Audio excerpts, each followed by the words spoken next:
स्वागत है दोस्तों मेरे YouTube चैनल में। दोस्तों, पिछली वीडियो में इस पावर सप्लाई में जो भी फॉल्ट था उसको ठीक किया। आज की वीडियो में इस पावर सप्लाई का सर्किट डायग्राम और इसमें करंट कंट्रोल कैसे होता है, आउटपुट में वोल्टेज कैसे सेट करते हैं और ये टेम्परेचर कंट्रोल कैसे काम करता है, आज इसके बारे में बात करेंगे। तो सबसे पहले सर्किट डायग्राम को शुरू से देख लेते हैं। जहाँ पर एसी इनपुट देते हैं वहाँ पर सीरीज़ में एक फ्यूज़ लगा हुआ है, फिर बाद में एक कैपेसिटर लगा हुआ है, कैपेसिटर के बाद में एक कॉमन मोड ट्रांसफार्मर है।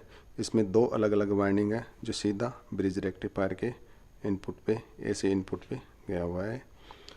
और एक कैपेसिटर यहाँ पर पैरेलल में लगा हुआ है। और ये छोटे वाले जो कैपेसिटर हैं ये 2 नैनोफैरेड के, ये दो कैपेसिटर एसी लाइन के साथ में जुड़े हुए हैं जो सीधा अर्थ के साथ में कनेक्ट हैं, और दो कैपेसिटर डीसी लाइन के साथ में जुड़े हुए हैं जो अर्थ से कनेक्ट हैं। इन कैपेसिटरों का काम ये है, जो इनपुट के अंदर जो हाई फ्रीक्वेंसी आती है इसको रोकने का काम करता है, और जो इंटरनली इस एसएमपीएस में जो हाई फ्रीक्वेंसी आती है उसको बाहर आने से रोकता है। अब डीसी की जो आउटपुट है इसके नेगेटिव पॉइंट पे एक एंटीसी लगा हुआ है, और ये दो कैपेसिटर सीरीज़ में है।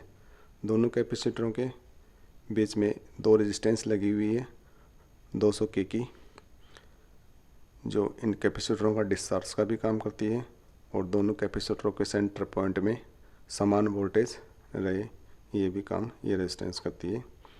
और दोनों कैपेसिटरों का जो सेंटर पॉइंट है इसकी सीरीज़ में एक 1 माइक्रोफैरेड का ये फिल्म कैपेसिटर लगा हुआ है जो आउटपुट का जो ट्रांसफार्मर की जो प्राइमरी वाइंडिंग है उसके साथ में कनेक्ट है। और आगे ये जो पॉजिटिव लाइन है ये दो ट्रांजिस्टर लगे हुए हैं, एक ट्रांजिस्टर के कलेक्टर पे पॉजिटिव है और दूसरे ट्रांजिस्टर के एमिटर पे नेगेटिव है। जो नेगेटिव साइड वाला जो ट्रांजिस्टर है उसका जो कलेक्टर है वो पॉजिटिव साइड के एमिटर के साथ में कनेक्ट है। एमिटर से जो एमिटर और कलेक्टर के साथ में जो ये पॉइंट है एक वाइंडिंग है जो ये ड्राइवर ट्रांसफार्मर है इसके साथ में कनेक्ट है। ये एक या दो टर्न रहते हैं इस वाइंडिंग में, ये आउटपुट की प्राइमरी के साथ में दूसरे सिरे से कनेक्ट है। ड्राइवर ट्रांसफार्मर की ये वाइंडिंग इस ट्रांजिस्टर को बेस को ड्राइव करती है और ये वाइंडिंग इस ट्रांजिस्टर के बेस को ड्राइव करती है। ये दो वाइंडिंग प्राइमरी की है ड्राइवर ट्रांसफार्मर की, जो ये सेंटर पॉइंट है जो वीसीसी के साथ जुड़ा हुआ है, और ये दो सिरे दोनों ट्रांजिस्टर के कलेक्टर के साथ से जुड़े हुए हैं। अब आगे आउटपुट ट्रांसफार्मर के अंदर दो वाइंडिंग है आउटपुट की, जो इस वाइंडिंग को एक्सिलरी वाइंडिंग भी बोलते हैं और वीसीसी वाइंडिंग भी बोलते हैं। और एक है जो आउटपुट में चॉइस पोर्ट मिलता है वो वाइंडिंग है ये, एक यहाँ पर स्कूट की डायोड लगा हुआ है ये वाला, ये 20 एम्पियर का है और ये चौक है। आगे देखें पीडब्ल्यूएम आईसी को, पीडब्ल्यूएम आईसी की जो पिन नंबर 7 है वो इसकी ग्राउंड पिन है और पिन नंबर 12 इसकी वीसीसी पिन है, और पिन नंबर 14 इसकी रेफरेंस पिन है जिस पे 5 वोल्ट का रेफरेंस मिलता है, और पिन नंबर 16 और 15 इसकी करंट कंट्रोल पिन है, और पिन नंबर 1 और 2 ये वोल्टेज कंट्रोल पिन है।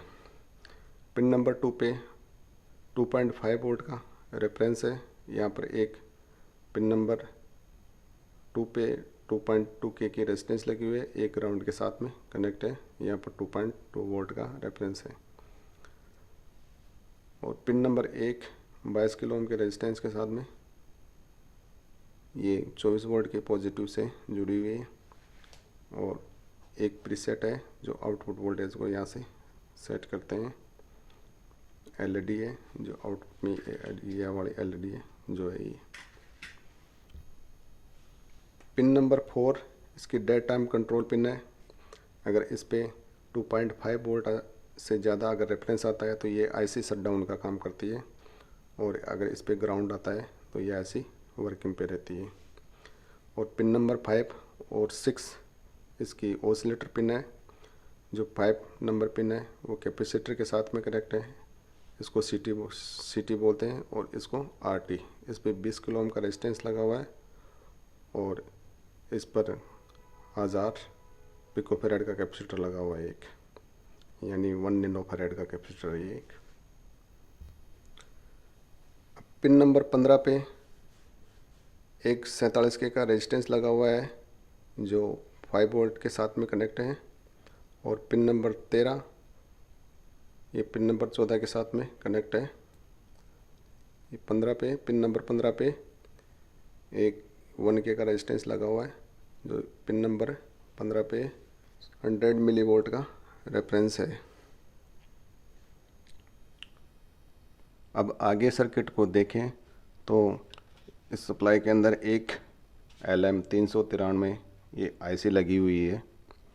जो इसका काम ये है कि यहाँ पर एक एनटीसी थर्मिस्टर लगा हुआ है जो टेम्परेचर को कंट्रोल करता है, और ये 2 प्रकार से काम करती है। ये एक तो आउटपुट में जो मैक्सिमम वोल्टेज है उसको सेट रखती है, भाई मैक्सिमम वोल्टेज इससे ऊपर नहीं जाना चाहिए। ये आईसी शट डाउन का काम करती है।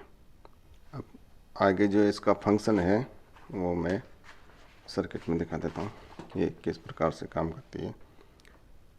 ये पिन नंबर 4 के साथ में ये कनेक्ट है, डेट टाइम कंट्रोल जो पिन है उसके साथ में ये कनेक्ट है इस ट्रांजिस्टर के कलेक्टर के साथ में। पिन नंबर 8 पे वी रेफरेंस सप्लाई है जो 5 वोल्ट के साथ में कनेक्ट है, और पिन नंबर 4 इसकी ग्राउंड पिन है। और पिन नंबर 3 पे 1.1 वोल्ट का रेफरेंस वोल्ट है, जो जैसे जैसे ये एनटीसी गर्म होगा वैसे वैसे इसकी रेजिस्टेंस कम होगी। तो पिन नंबर 5 पे 1.1 वोल्ट से अगर ज़्यादा आता है तो ये ऐसी शट डाउन कर देगी। और एक आउटपुट में यहाँ पर 30 वोल्ट का एक जेनर डायोड लगा हुआ है जो 24 वोल्ट के साथ में कनेक्ट है।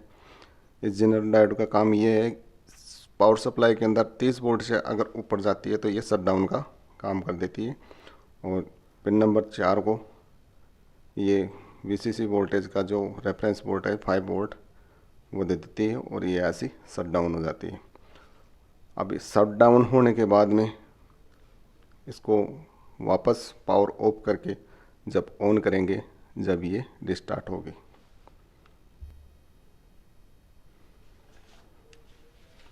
अब आगे इसमें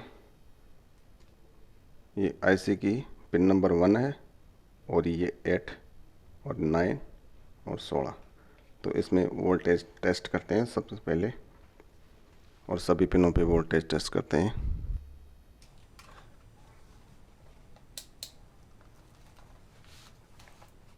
अब पिनों पे वोल्टेज चेक करते हैं। ब्लैक प्रोब को मैं नेगेटिव पे लगा देता हूँ, जो इस पावर सप्लाई में ग्राउंड है।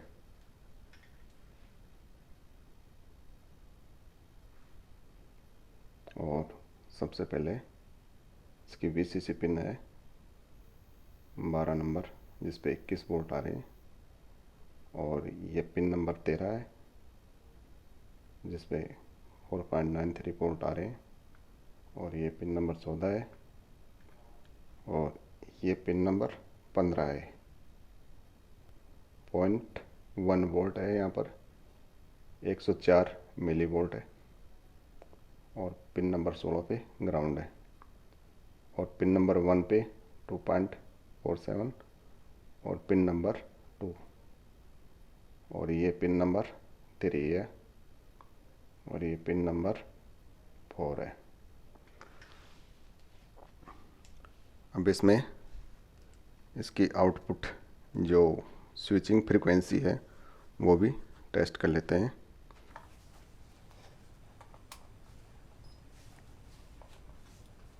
अब जो ड्राइवर ट्रांसफर की वाइंडिंग है वहीं पे टेस्ट कर लेते हैं इसको कितनी फ्रीक्वेंसी आ रही है। सबसे बढ़िया यहाँ पे दिखाए ये 28.44 किलो HZ फ्रीक्वेंसी आ रही है।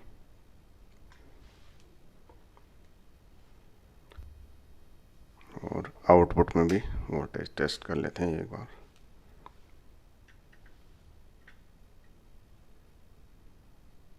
आउटपुट में 24.5 वोल्ट आ रही है यहाँ पर। KA7500 IC है, इसकी जो स्विचिंग फ्रीक्वेंसी है उसको कैलकुलेशन करके देखते हैं भाई जो ये दिखाती है वो कैलकुलेशन में क्या आता है। तो यहाँ पर देखेंगे पिन नंबर 5 पर ये कैपेसिटर लगा हुआ है 1000 पिकोफेरेड का, यानी 1 नैनोफेरेड का है। और यहाँ पर 20 किलो ओम की रेजिस्टेंस है एक। इनको कैलकुलेशन करके देखते हैं। ये IC KA7500 और TL494 एक ही फंक्शन और एक ही वर्किंग करती है। इसकी ऑसिलेटर जो फ्रीक्वेंसी होती है उसका फार्मूला ये लगता है इसमें 1.1 2 इंटू CT इंटू RT।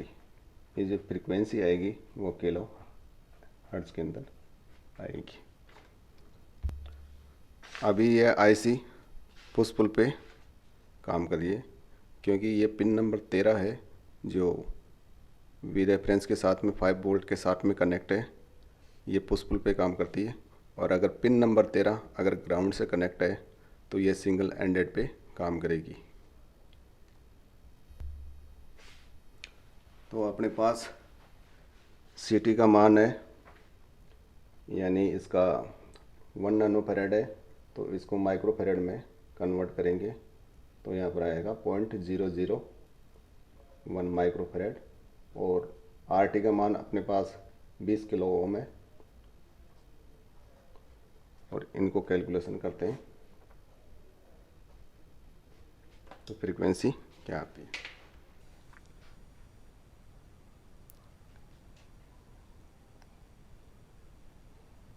ये आ गया 0.04। अब 1.1 से डिवाइड करेंगे 0.04। ये यहाँ पर 27.5 किलो हर्ट्ज आ रही है। तो इसमें क्या है, कैलकुलेशन के अंदर 3% प्लस माइनस भी हो सकता है। इसमें ये ठीक आ रही है। वैसे अगर इसको हर्ट्ज के अंदर कन्वर्ट करेंगे तो 1000 से गुणा कर देंगे।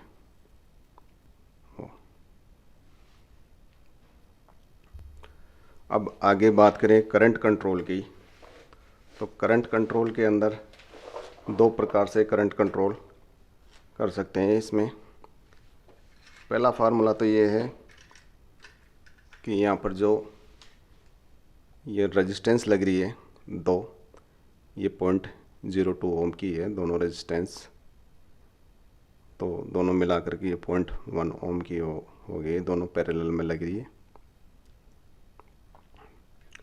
तो इन रेजिस्टेंस का मान को अगर आधा कर देते हैं, जैसे एक रेजिस्टेंस को हटा दें और एक को रहने दें, तो ये मैक्सिमम 5 एम्पियर का करंट आउटपुट करेगी। और अगर दोनों को रखते हैं तो ये 10 एम्पियर का, और इसकी जगह पर अगर 0.1 ओम की रेजिस्टेंस लगा देते हैं तो ये 1 एम्पियर का करंट देगी। अगर यहाँ पर 1 ओम की रेजिस्टेंस लगा दें तो ये 0.1 एम का करंट देगी। ऐसा इसलिए होता है कि अपने पास जो पिन नंबर 15 है वहाँ पर 100 मिली वोल्ट सेट है।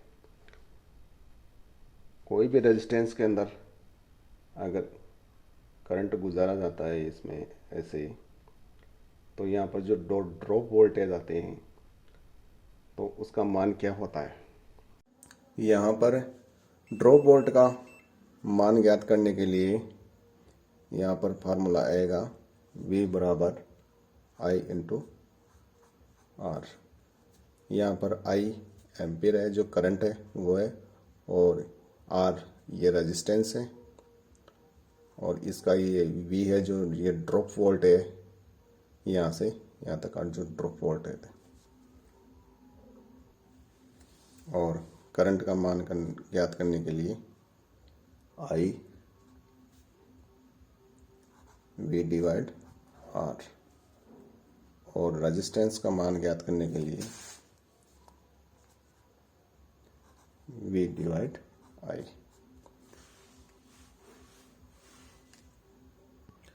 अब मैं ड्रॉप वोल्ट टेस्ट करता हूँ। एक रेजिस्टेंस में मेरे पास एक ये कांस्टेंट करंट सोर्स है जो 1.2 एम्पियर का फिक्स करंट है। इसमें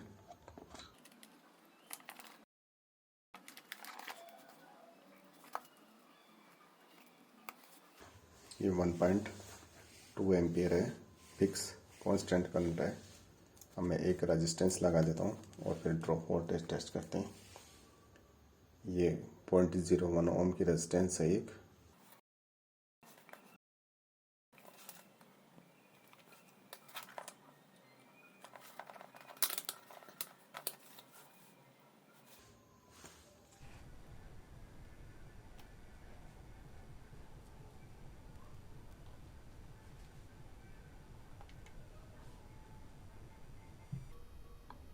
ये 12 मिली वोल्ट आ गए।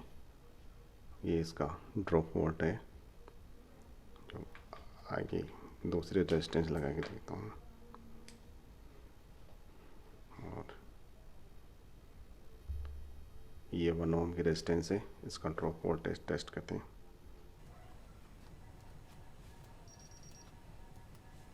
ये इसका 1.2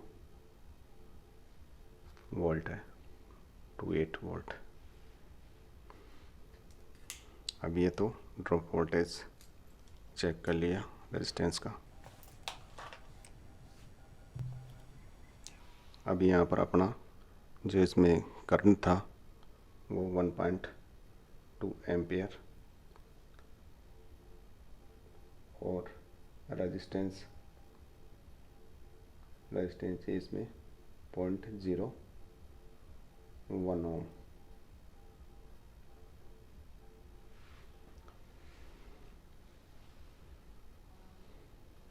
तो यहाँ पर वोल्ट टेस्ट करेंगे, तो यहाँ पर एम्पियर है 1.2 एम्पियर, और रेजिस्टेंस है 0.01 ओम।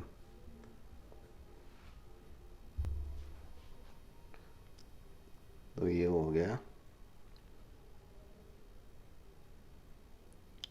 0.012 वोल्टेज, यानी 0.12 मिली वोल्टेज। अब यहाँ पर सर्किट के अंदर देखें तो पिन नंबर 15 इस वाले टर्मिनल के साथ में 1K का रेजिस्टेंस ये लगा हुआ है, और ये पिन नंबर, ये रेजिस्टेंस ये ग्राउंड के साथ जुड़ी हुई है। ये पिन नंबर 16 भी ग्राउंड के साथ जुड़ी हुई है। यहाँ पर अगर ड्रॉप वोल्टेज आता है तो यहाँ पर माइनस का आएगा, और यहाँ पर जैसे ही 0.1 वोल्ट यानी 100 मिली वोल्ट से ज़्यादा आएगा तो ये आईसी डेट टाइम को, ये ड्यूटी साइकिल को एडजस्ट कर देगी और करंट को कंट्रोल कर देगी। अब एक तरीके से तो इस रेजिस्टेंस के मान को कम करके या ज़्यादा करके करंट को कंट्रोल कर सकते हैं, और दूसरा तरीका ये है कि ये पिन नंबर 15 पे जो रेफरेंस वोल्टेज है 100 मिली वोल्ट का, इसको कम करके भी करंट को कंट्रोल कर सकते हैं। लेकिन यहाँ पर इस रेजिस्टेंस का मान 0.01 ओम से कम नहीं होना चाहिए, क्योंकि ये 10 एम्पियर से ज़्यादा की अगर सप्लाई लेंगे इस पावर सप्लाई से तो ये ख़राब होने का चांस है। इस पावर सप्लाई में ये ट्रांजिस्टर हीट होकर भी जल सकते हैं, क्योंकि 10 एम्पियर ही मैक्सिमम है इसके। और यहाँ पर जो पिन नंबर 15 पे है वो 100 मिली वोल्ट से ज़्यादा नहीं होने चाहिए, इससे कम ही ले सकते हैं। तो पिन नंबर 15 पे वोल्टेज कंट्रोल करने के लिए ये एक पोटेंशियोमीटर लगा सकते हैं यहाँ पर। ये 47K का जो रेजिस्टेंस लगा हुआ है, जो पिन नंबर 14 के साथ में कनेक्ट है, इसको यहाँ से निकाल देंगे और पिन नंबर 15 के साथ में ही कनेक्ट रहेंगे और एक सिरा इसका ऐसे रेजिस्टेंस लगा देंगे। यहाँ पर एक 10K का प्रीसेट है और ये पिन नंबर 15 के साथ में ये 47K वाला हट गया और यहाँ पर लग गया और ये ग्राउंड के साथ में और ये 5 वोल्ट वी रेफरेंस के साथ में पिन नंबर 14 के साथ में कनेक्ट हो गया। तो इसको जैसे जैसे कम करेंगे इसका मैक्सिमम वोल्टेज 100 मिली वोल्ट आएगा और मिनिमम वोल्टेज ग्राउंड है इसका। तो पावर सप्लाई में लगा के टेस्ट कर लेते हैं।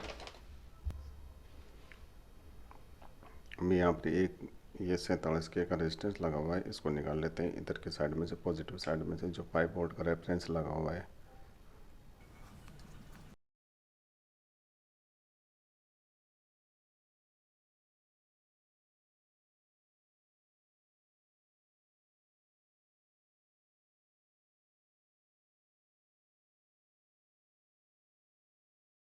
ये 47K का रेजिस्टेंस लगा दिया है यहाँ पर और ये भी एक 10K का प्रीसेट ले लेते हैं। ये 10K का है। बीच वाला जो पोटेंशियोमीटर का जो बीच वाला सिरा है उसको 47K पे लगा देते हैं।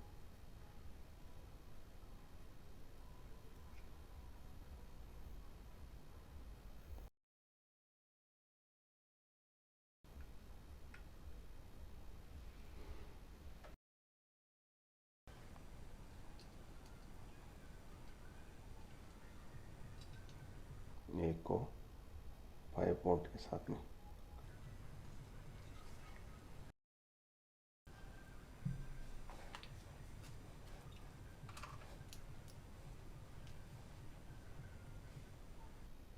ये 5 वोल्ट के साथ में कनेक्ट है और इसको कम करता हूँ।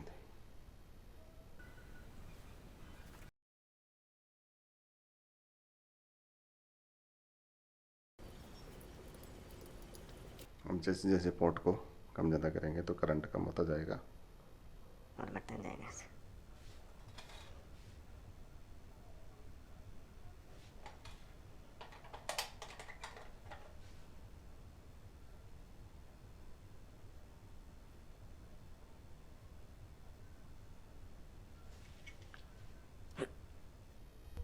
मैं शॉर्ट सर्किट भी करा के दिखा देता हूँ इसमें।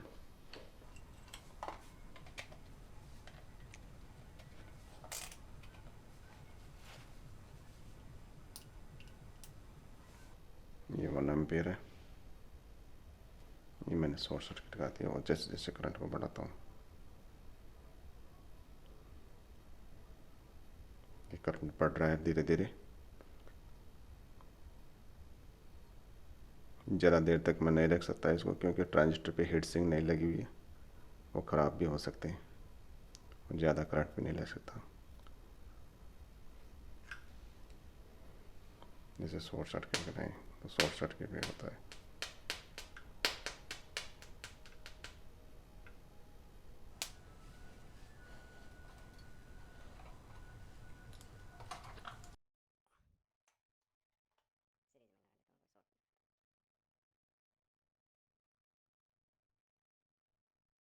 अब ये तो हो गया इस SMPS में करंट कंट्रोल। अब वोल्टेज भी कंट्रोल करके देखते हैं। ये 0.1 एम्पियर से, यानी इसमें जो मिनिमम जो करंट है वो अपन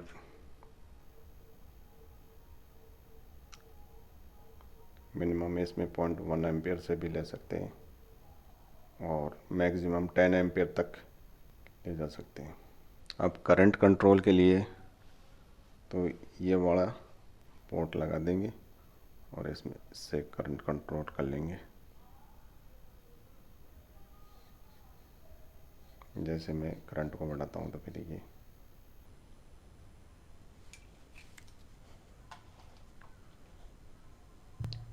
वोल्टेज कंट्रोल के लिए इसमें मिनिमम और मैक्सिमम वोल्टेज अपन इसमें 28 वोल्ट ले सकते हैं और मिनिमम वोल्टेज 12-13 के लगभग, इससे कम नहीं ले सकते। अगर 1 वोल्ट से लेकर के अगर 30 वोल्ट तक की पावर सप्लाई में अगर इसको यूज़ में करना है तो एक एक्सटेंशनल इसको वीसीसी सप्लाई को पावर देना पड़ेगा, जब जाके ये काम करेगी सही।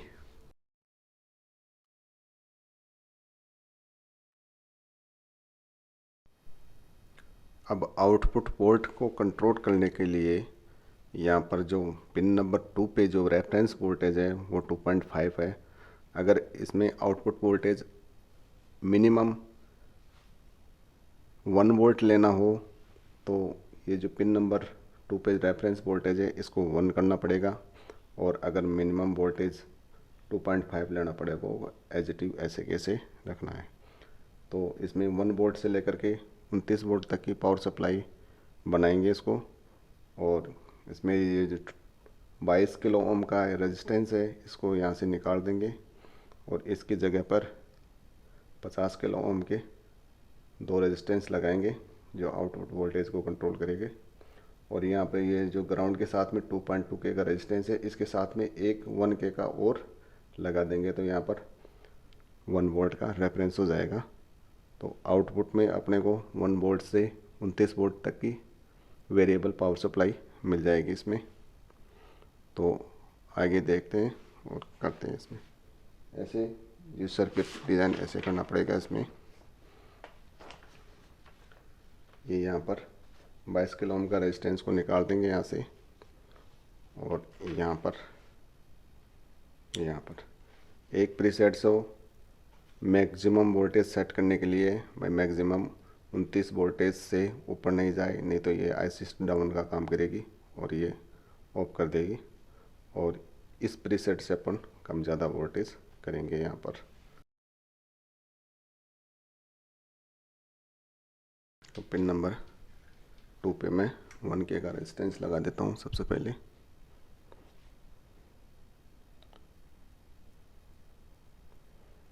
और आउटपुट वोल्टेज में 1 वोल्ट लेना हो तो वीसीसी सप्लाई को यहाँ से निकालना भी पड़ेगा इसको, और एक एक्सटेंशनल पावर सप्लाई लेनी पड़ेगी, क्योंकि अगर 1 वोल्ट अगर आउटपुट में लेंगे तो यहाँ पर वीसीसी सप्लाई इसको सही नहीं मिल पाएगी, तो ये आईसी सही तरीके से वर्किंग नहीं करेगी। तो एक एक्सटेंशनल पावर सप्लाई भी ले लेते हैं।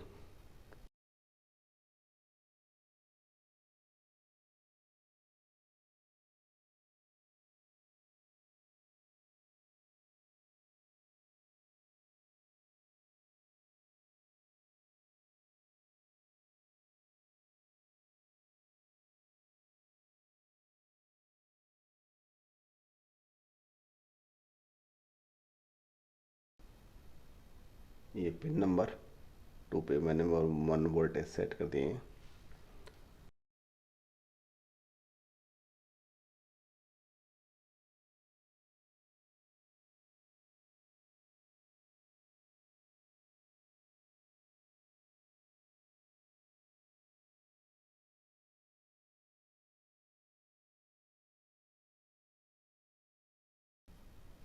ये दोनों डायोड को मैंने यहाँ से रिमूव कर दिया है वीसीसी सप्लाई की।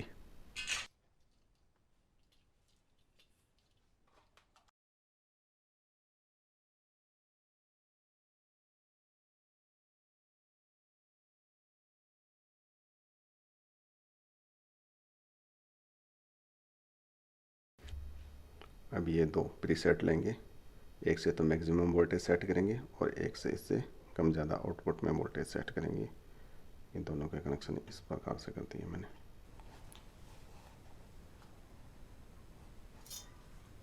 जहाँ पर ये 22 की रेजिस्टेंस निकलती वहाँ पर लगा देते हैं इसको।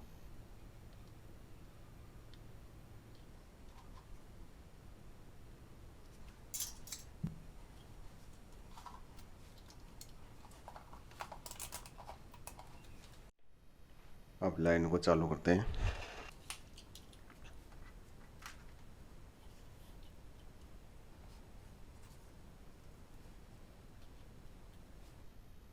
तेईस वोल्टेज आ रही,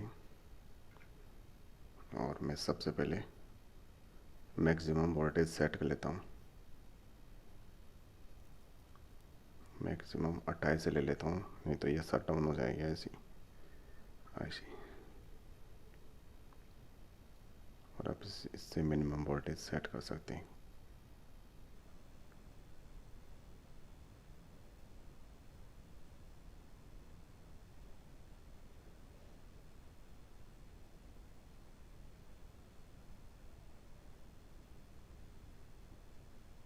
मिनिमम 1 वोल्ट है,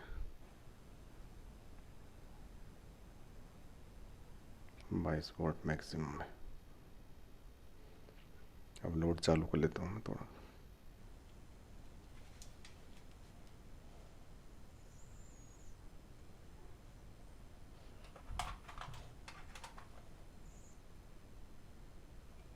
दूसरे वाले पोर्ट से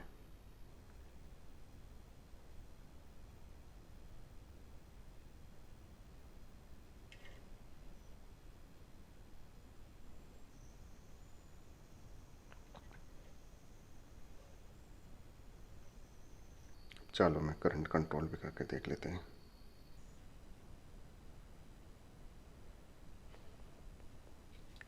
दोस्तों, अगर वीडियो पसंद आया तो चैनल को सब्सक्राइब कर लेना और वीडियो को लाइक और शेयर करना।